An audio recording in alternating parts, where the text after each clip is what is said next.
ভারী বৃষ্টিতে মর্মান্তিক দুর্ঘটনা, নয়াগ্রামে মাটির দেওয়াল চাপা পড়ে প্রৌঢ়ার মৃত্যু, প্রশাসনের ভূমিকা নিয়ে প্রশ্ন। টানা কয়েকদিনের বৃষ্টিতে গৃহহীন হওয়ার আতঙ্কে অবশেষে সত্যি হলো ঝাড়গ্রামের নয়াগ্রাম ব্লকে। শনিবার দুপুর প্রায় 1টা নাগাদ মাটির দেওয়াল চাপা পড়ে মর্মান্তিকভাবে মৃত্যু হলো আনুমানিক 60 বছর বয়সী প্রৌঢ়া স্বর্ণ কালন্দির। ঘটনাটি ঘটেছে বড় নিগুই অঞ্চলের বর্ষল গ্রামে। এই ঘটনাকে কেন্দ্র করে সমগ্র এলাকায় তীব্র শোকের পাশাপাশি ক্ষোভ ছড়িয়ে পড়েছে। স্থানীয় সূত্রে জানা গিয়েছে, গত কয়েকদিনের টানা বৃষ্টিতে বর্ষল গ্রামের চারিদিকে জল জমে গিয়েছিল। ভিজে চরম বিপজ্জনক অবস্থায় পৌঁছেছিল স্বর্ণদেবীর মাটির ঘরটি। শনিবার সকালে স্থানীয় এক প্রতিবেশী তাকে সতর্ক করে নিজের বাড়িতে থাকার প্রস্তাব দিলেও আত্মমর্যাদাশীল ও স্বাধীন চেতা এই প্রৌঢ়া কারো ওপর বোঝা হতে চাননি। সারা জীবন ভিক্ষাবৃত্তি করে কোনো মতে দিন গুজরান করা স্বর্ণদেবী নিজের ভিটেতেই ফিরে যান।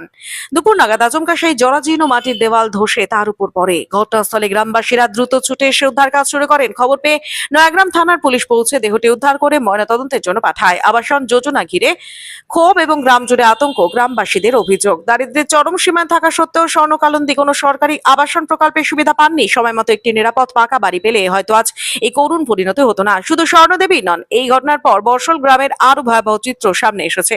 গ্রামের বহু মাটির বাড়িতে ইতিমধ্যে চওড়া ফাটল দেখা দিয়েছে। অনেক ঘরের ভেতর জল ঢুকে দেওয়াল বিপজ্জনকভাবে ভিজে রয়েছে।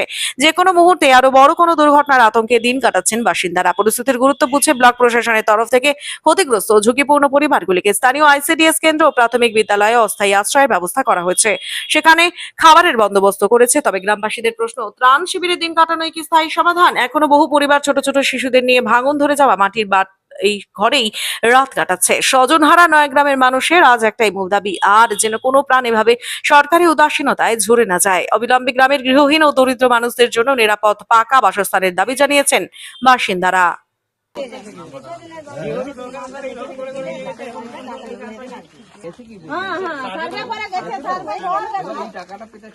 বলতে আজ 2 দিন ধরে বৃষ্টি হচ্ছিল। তো বৃষ্টি হতে হতে এখানে যে যার বাড়ি ভেঙে যে মারা গেছে, উনি তো কানে শুনতেও পায়নি, সে কথা বলতেও পারেনি। আপাতত সে তো ভিক্ষা করে খেত, সবাই সাহায্য করতো যে খাবার দেওয়ার জন্য আর কি, সবার বাড়ি বাড়ি যেত। আর তার ছেলে আছে, বৌমা আছে, তার ছেলেও তাকে বলতো যে নিয়ে যাব তোমাকে আমাদের পাশে। সে বলতো যে না, আমরা যাবো নি, আমি এখানেই থাকবো। ঠিক আছে। দিয়ে আমরা তো বাড়িতে ছিলাম নি কেউ, আমরা জমিনের কাজে গেছিলাম বাইরে। দিয়ে করে যখন কালকে মানে পরশু দিন খুব বৃষ্টি, অনেক বৃষ্টি, বৃষ্টি মানে সবার ঘরে জল ঢুকে যাচ্ছে। মানে এতই বৃষ্টি হয়েছে যে অসমাল বৃষ্টি, যেন বাড়ি সবার ভেঙে পড়ে যাবে। আর এসে করে আমরা বাইরে গেছিলাম, এসে করে দেখলাম যে কপিটা একবারে মানে একটুকু প্রথমে একটুকু মাটি পড়েছিল। দিয়ে গ্রামের লোক ছিল, গ্রামের লোক একটু বাঁচাবার চেষ্টা করেছিল। পরের পর যখন মাটি পড়তে লাগলো, জীবনের রিস্ক নিয়ে তো কেউ ঢুকবে না সেখানে। এক লোক যখন মারা যাচ্ছে সেখানে কি আরো অন্য লোক ঢুকবে নি। দিয়ে মানে একটু একটু করে মানে পুরো বাড়িটা চাপালিয়ে নিয়েছে। ঠিক আছে। দিয়ে করে আমরা সেখানে কি করলাম, গ্রামের লোক অনেক আসলো। গ্রামের লোক আসতে আমরা একটা পরামর্শ করলাম সবাই মিলে যে কি করা যায়, আমরা তো কিছু করতে পারবো নি। দিয়ে প্রশাসনকে বলা হলো, প্রশাসন আসলে সেখান থেকে দিয়ে মুদ্রার বার করানো হলো। দিয়ে করে বললাম, আমরা সবাই বললাম সেখানে যে পুলিশ এসেছিল, পুলিশকে বললাম যে স্যার, এরকম ভাবে আমরা তো ডুবে মারা যাবো কোন দিন। তো আমাদের বাচ্চা কাচ্চা, আমাদের তো কাঁচা বাড়ি, আমাদের তো মাটির বাড়ি, আমরা তো এরকম থাকতে পারি না। এই অবস্থায় আমরা কতদিন থাকবো? কতগুলো বাড়ি রয়েছে আমাদের আমাদের কালান্দি পাড়ায় 26টা বাড়ি, প্রায় পুরো মাটির বাড়ি 26টা। দিয়ে করে আমাদের এখন অনেক জলের অবস্থা হয়েছে। দিয়ে বললাম পুলিশকে যে স্যার, আমাদেরকে তাহলে জলটার ব্যবস্থা আপাতত এখন করে দাও। দিয়ে সে ডোজার টোজার আনে, জল ব্যবস্থা করে দিল।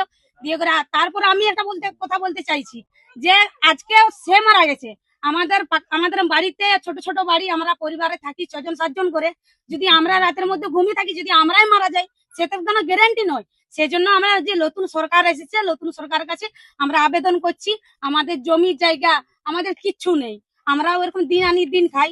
আমরা ওইটা চাইছি নতুন সরকারের কাছে, যে যেন কোনো গিলাই আমাদের আবাস যোজনার কাছে আমি অনুরোধ চাইছি যে যেন কোনো গায়ে যদি খাস জায়গা থেকে থাকে, আমাদেরকে সেখানে একটুকু মানে আশ্রয় দেওয়ার মতন যদি দেই, আমরা অনেক খুশি হব। ব্যবস্থা করে দিলে আমরা আপনাদের খুশি হব। বিগত সরকার থাকাকালীন আপনারা বাড়ি পাননি? না, বাড়ি পাইনি, আপাতত কিছু কোনো সাহায্য পাইনি। আর বাড়ি ভেঙে যেত অনেক কিছুর ব্যাপার, সেটা হয়ে গেছে। এখন চাইছি যে আমরা নতুন সরকার এসেছে, আমাদের খাস জায়গা করে একটুকু আমাদের রহার জন্য ব্যবস্থা করে দাও। এই গ্রামে নিকাশি নালা বা রাস্তাঘাটে? হ্যাঁ, রাস্তা আছে, কিন্তু নিকাশি যাওয়ার মতন কোনো জায়গা নেই। আমাদের একটু পেচ্ছাপ করার মতন জায়গা নেই। আমরা যে একটুকু কোনো দিনে দুটা মানে জঙ্গল থেকে আটা এনে যে ঝুড়ি তৈরি করে খাই, যে একটু কোনো দিনে বসে করে কাজ করবে, সেটাও আমাদের কোনো জায়গা নেই। মানে কোনো কিছু অস্তিত্ব বলে কিছুই নেই আমাদের। কালন্দি আমাদের কালন্দি তো কি করবো, অনেক কষ্ট করে আমাদের ছেলে মেয়েরাকে অনেক কিছু করেছি। তো হচ্ছে কি আমাদের এক লোক মারা গেছে আপাতত, আপাতত যে মারা যে গেছে সে তো গেছে। এখন আমাদের যে বাকিগুলো আছে, যে মাটির বাড়ি আছে তাদের, তারা যদি এরকম ভাবে মারা যেতে থাকে তাহলে কোনো ব্যবস্থা না করলে কি হবে বলো? আমাদের এটা শেফালি কলোনি।